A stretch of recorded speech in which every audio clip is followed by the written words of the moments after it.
Je vais faire comme je fais d'habitude, c'est-à-dire prendre des comptes du docteur Zola, faire le bilan de l'année 2013, préparer l'année 2014, préparer les fichiers sur Excel, préparer les fichiers sur tous les ordinateurs, reformer le personnel parce qu'il y a du personnel qui a changé, donc reformer les nouveaux. Mais apparemment, ils se débrouillent de mieux en mieux et j'ai de moins en moins de boulot. Parce que vraiment, ils savent se débrouiller tout seuls. Donc je deviens de moins en moins utile. Mais j'ai tellement plaisir à y aller que je vais continuer à y aller quand même. Sans me parler, ils se débrouillent très bien. On n'est pas indispensable. On leur donne à beaucoup de mains, ils sont contents, ils sont soutenus. Mais on n'est pas indispensable. C'est des pays qui savent se débrouiller quand même.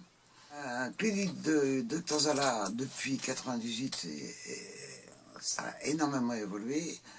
Ça ne sera jamais autonome, mais ça devient très très très développé. Ça s'autogère presque. Tout le personnel maintenant, il y en a qui restent assez longtemps, qui se forment bien, qui sont passionnés. Parce que c'est une clinique quand même de pauvres, c'est une clinique à base humanitaire. Et ils ont tous cette conviction dans leur tête, et ça marche bien. Le docteur Zata, là, c'est le pédiatre de la clinique, donc jusqu'à maintenant il était seul, et il y a énormément de consultations, parce que ça vient de partout, et avec tous les problèmes du Mali, il y a beaucoup d'émigrés, donc il y en a encore beaucoup plus. Il est complètement débordé. Et là, cette année, il y a un deuxième médecin qui va l'aider. Donc apparemment, maintenant, ils sont 2 médecins. Donc ça va soulager le docteur Zola au point de vue consultation et ça va lui permettre de mieux gérer sa clinique. Côté administration. Et côté relations aussi. Parce qu'à chaque fois, il était débordé par les consultations. Il n'avait plus le temps relationnel. J'ai attendu avec impatience au Burkina Faso, par Paul qui va m'accueillir à l'avion.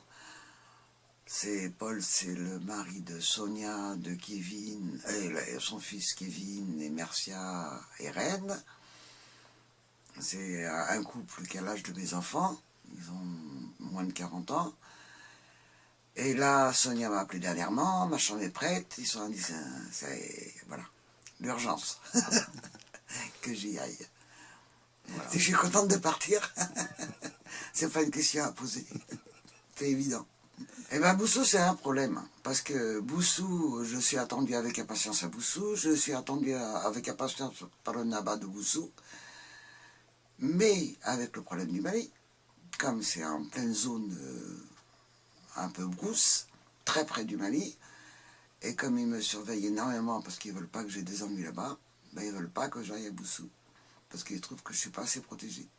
Alors j'espère que je vais y arriver quand même à y aller cette année, mais ils sont un peu réticents, et je les comprends, ils me protègent.